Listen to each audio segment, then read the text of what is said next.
Testing now. How was that? Do we have the sound on now? I'm hoping we have the sound on. If we don't, I don't know what I'm doing here. Mic on, mic on.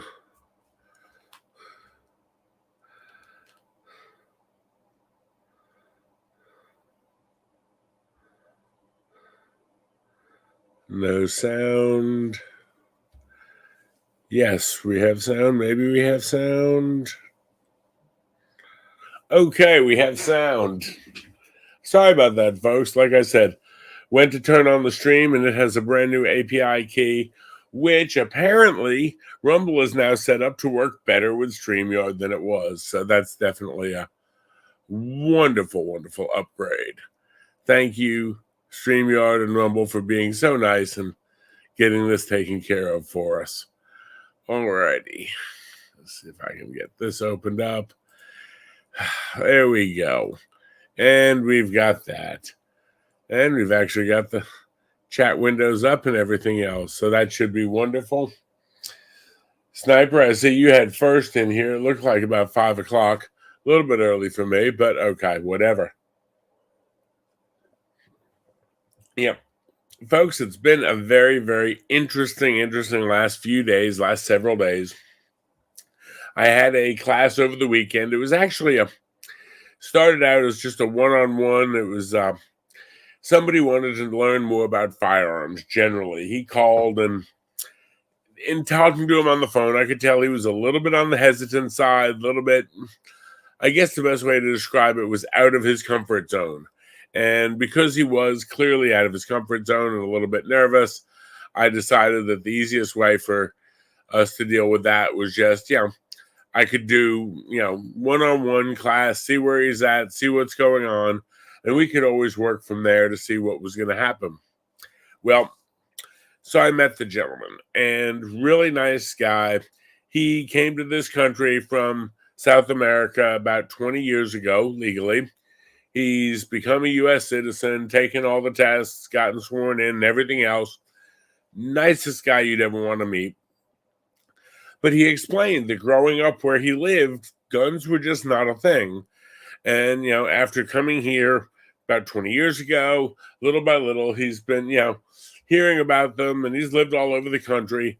But now with the way things are going and crime and everything else, he's concerned. He's got a wife and kids, nice family man, very soft-spoken, very polite, wonderful guy. Well, he wanted to sort of enter into the 2A world. And so we talked about it. We went over safety, went over how guns work, different things. And then the next day we went out to the range. And we had gone over a bunch of legal stuff, the lethal force, all that stuff. When you can use it, when you can't, where you can carry, where you can't, how to get a permit, how to do this, how the steps of buying a gun. He didn't even know.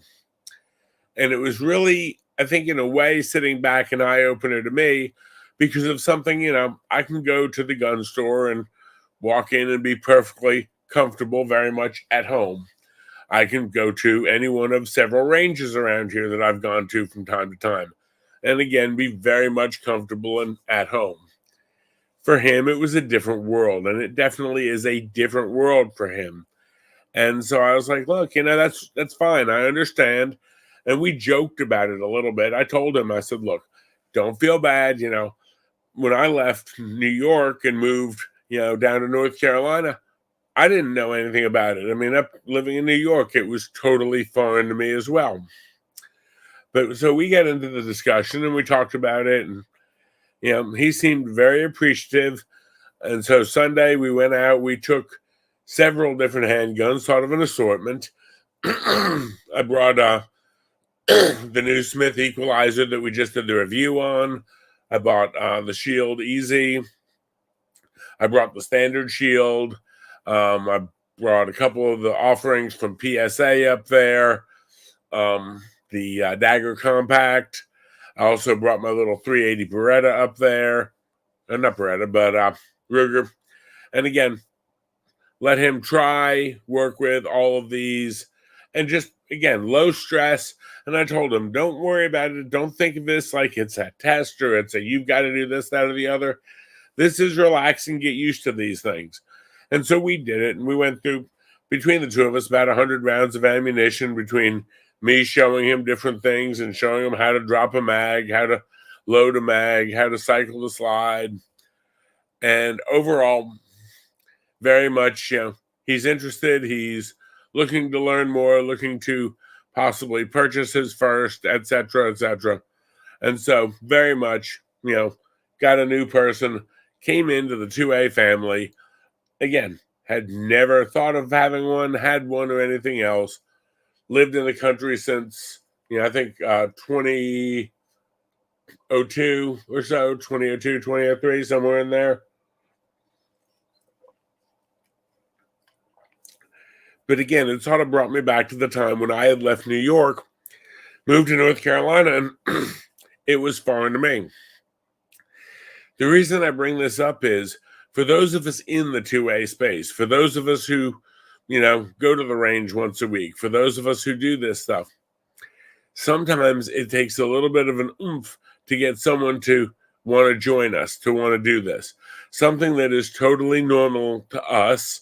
And I know many, if you're in the chat, something is totally normal to you. Pretty much any Wednesday you get a chance. Yeah, I know.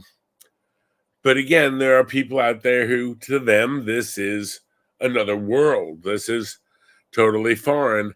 And it was really cool to see him go from being totally scared of guns, sitting in the classroom on day one with me telling him, look, we're going to go through all these guns. I'll show you they're all unloaded. There's no ammunition in the classroom. Nothing in here today is going to hurt you. I promise. We're going to go through all the safety and we'll work to actually putting a real bullet in it tomorrow. I mean, I had him learning how to cycle the slide in the classroom with these little things, and he was concerned that they wouldn't go off. And I'm like, no, these don't hurt you. I promise. And now he's talking about possibly going out sometime with me and wanting to try an AR. Shooting is fun. We all know that. If you're in the 2A family, you know that. But again, from him, he was nervous walking in the door. It took a leap of faith to get him in the door. Now, once we got him in the door, we had let him have low stress time, very simple, very easy. We definitely kept it at his level. Very productive. We've got somebody now who I guarantee you that man will never want to vote for any anti-gun or any 2A restricting politician. And again, we can maybe win some people over like that, maybe do something really positive like that. I know Mel, she's in the chat. She's like, yep, it's Wednesday, so we're going to the gun range. Right, Sully? Right, Sully? Right, Sully? Right, Sully? Yeah, I got it. But on the other side of that coin, it's so much more fun because we can actually build the community that way. Speaking of building the community that way, again, congratulations to Louisiana. Their governor signed for their constitutional carry bill. So they officially passed it. They're done. And I want to take a quote that he used when he was signing it. He said, the criminals are already carrying routinely without a permit. Why can't we let the honest civilians, the honest citizens, have the same right? And it makes so much sense to me when we think about that with respect to firearms laws and gun laws. Gun laws only affect the people who choose or elect to obey them. They don't mean anything to anyone else. Well, guess what? Their governor signed their constitutional carry because criminals are already carrying anywhere they want without a permit. Why can't we let the honest citizens have the same, put them on the same playing field? It's like, damn, somebody realized it. Again, like I said, we can put any speed limit you want on the road. It doesn't mean people are automatically going to slow down. We can tell people you can't, take a gun to school. It doesn't mean that the active shooters aren't going to.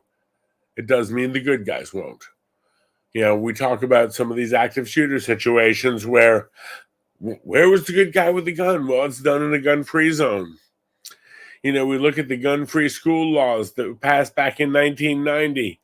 I know who was in the Senate at that time, and he was really, really proud of his, getting guns banned from schools. Yeah, it hasn't worked out well since then.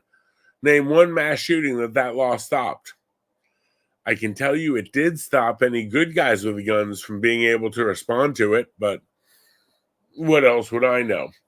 Now, ordinarily, I try not to get too political on the channel, but from time to time, I see something that I just really feel the need to share. And, it is Super Tuesday. So, in honor of Super Tuesday, I decided I need to have a little moment, maybe a minute or so, of pure raw politics. Nobody likes Joe Biden.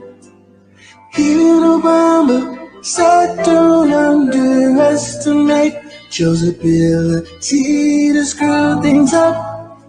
But we've got another issue. Some in our party want to see us fail, but guess what? They're out of luck.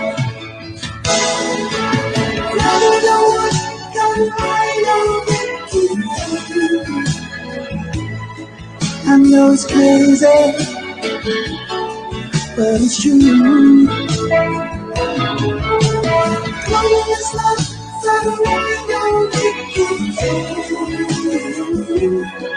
So the best that you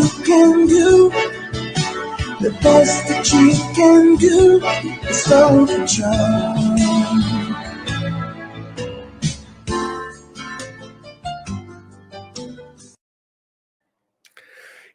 I ain't going to say that Trump can fix all of our problems, but you know what? I hate to say the Democrats seem to be the cause of a lot of them. And, like I said, don't want to get too political, but I just thought that was kind of a fun one for today for Super Tuesday. I hope the sound came through well on that. Someone can let me know in the chat. I've actually got the new Rumble interface on, so I can now actually monitor the chat a little bit more easily than I was before. Definitely kind of fun. Yeah, we've got that running. All righty, glad you liked that one. You got to have a little bit of fun every now and then. Onwards and upwards to a little bit of fun news. Good guys and gals with guns. This one came up and it flashed on my screen out of Atlanta. This was from last week. It was about a little bit after midnight on the 28th, and officers responded to a reporting of a man shot. They get there, the gentleman who had been shot had already left the scene. It turns out he had showed up at the house where his ex-girlfriend was with her family. He confronted the ex-girlfriend, confronted the family. He then pulled his own gun out and began firing rounds into the air. Well, after still trying to get him to leave and leave them alone, again, it's 1 o'clock in the morning, so when you're confronting your ex-girlfriend and your family and her family at 1 o'clock in the morning and shooting off rounds, nothing's going to go particularly well. He got more upset and more agitated, and so the girlfriend's mom shot him. She apparently only shot him once. He did flee the scene under his own power and drove to Grady Memorial Hospital in Atlanta, where he was treated and where law enforcement promptly went to arrest his ass. Folks, again, the only thing that stopped the idiot with a gun is a good girl with a gun. The only thing that stopped the whole situation was a good girl. We talk about all the time, the bad guys are going to do stupid things with guns. We know that. We have to accept that that's a fact. We can't change it. What we do know is we have to come up with a way to address it and deal with it the best way we can. And Mama Bear on this one, she definitely dealt with it in a very effective means. Secondly, got another one. This one comes out of St. Louis, Missouri. Now, this was just a couple days ago. an off-duty St. Louis police officer. He's at home. He notices a group of kids out breaking into cars trying to steal a car. He goes outside. There's 6 kids, all juveniles apparently, or appear to be. He's able to go hands-on with one of them who was sitting in the driver's seat and detains this 15-year-old. My guess is the kid was in the driver's seat. He may well have done the old thing of quick cuff him to the steering wheel while the other one scattered. Who knows? Anyway, the 5 scatter, run back to the 2 vehicles that they had that were waiting on them, and one of the kids decides to whip a gun out and open fire on the off-duty cop. The off-duty cop returns fire. To the best of our knowledge, none of the kids were hit as the cars took off, whatever. But the reason I bring this up is somebody's out there stealing cars, a bunch of teenagers stealing cars. When I was growing up, you would not think a bunch of teenagers stealing cars would have the chutzpah, cojones, all-out unmitigated gall to open fire on law enforcement. In this one, teenagers open fire on law enforcement. It's a flashback to the one up in New York City a couple weeks ago that the 15-year-old opened fire on 2 NYPD officers in the middle of Midtown. Folks, I tell you this because don't underestimate. No one likes to think of, having to go lethal force on a 14, 15-year-old kid. On the other side of that coin, folks, these 14 and 15-year-olds will pull the trigger on you just as fast as they will if they were 25. So again, if you underestimate what these 14 and 15-year-olds are capable of these days, is a good way to catch around. That's all I'm saying. So if you get in an encounter with them, don't think, oh, it's just a kid, and let your guard down a little bit. Oh, it's just a kid trying to rob me. Well, guess what? Those 14, 15-year-olds trying to rob people, some of them are carrying, and they're willing to open fire on police officers. So, again, I'm not telling you to be trigger happy. I'm telling you to be aware of the potential threats that are out there. This officer, fortunately, was okay. None of the kids were hit that we know of, and I'm glad of that. I really am. On the other side of the coin, they asked people in the neighborhood what was going on, and they said, well, these kids today are out of control. We don't want anything bad to happen to them, then we need to get some kind of program to set them straight. They opened fire on an off-duty cop. We don't want anything bad to happen to them. We need a program. Folks, I've got a program. It's called prison. Just a suggestion. Alrighty, onwards and upwards. Now this one, really interesting, comes out of El Cajon, California. I think I pronounced that right. El Cajones, I don't know. We'll see.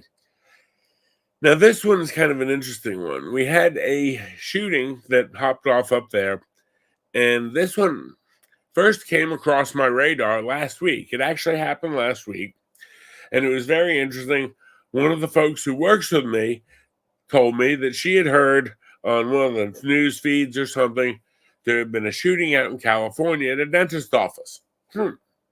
Okay, shooting, dentist office. Wonder what's going on. Well, start looking a little bit and meandering through a little bit. Couldn't find anything. And I figured, okay, well, maybe it was old, or maybe it was something that a verdict had come in from a shooting in a dentist office, or something that, wasn't active at this point. I looked over the weekend, and I finally, after a lot of Googling, was able to find it. For some reason, though, it just wasn't making much news. It wasn't very popular. It turns out on February 29th, there was a shooting at a dental office. One person was deceased who was a dentist. He was, I believe, 28 years old, pronounced DOA on scene. 2 people wounded, a man in his 40s, and then there was a woman in her 20s. She actually worked as a receptionist in the office, I believe 26, 27, somewhere in there. Both of them were wounded, were in serious but stable condition. Now, the shooter was later determined to be a former patient. He fled the scene in a U-Haul pickup truck that he had rented out of San Diego, some distance away. The truck was found less than 20 miles away a little bit later on, and they later found a handgun in the truck with multiple loaded magazines with it, and the handgun was totally legally purchased 2 weeks ago. Now, for those of y'all living in California, I know it's a small act of Congress to try to get your hands on a pew-pew out there. I get that. I know that it is very difficult, and there's all kinds of hoops and waiting periods and fingerprinting and blood tests and DNA tests and, a lock of your firstborn's hair or whatever they're going through this week. I can't keep up with California. But the thing is, it was purchased totally legally 2 weeks ago. The man had no criminal record prior to this, met all the California standards and jumped through all the hoops, got the gun, rented a truck. A lot of planning involved here. You'll see where I'm going here in a minute. At the end of this, they find a handgun in the truck, multiple loaded magazines. Now, buying ammo in California, you go through a background check and pay for a massive background check for California just to buy ammo. The suspect was a 29-year-old male. He was taken into custody later that day.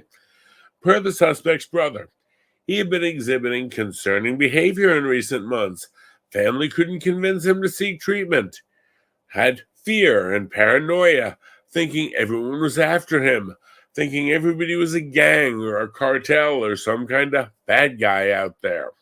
Kind of interesting. Yet, for some reason, this didn't make the news.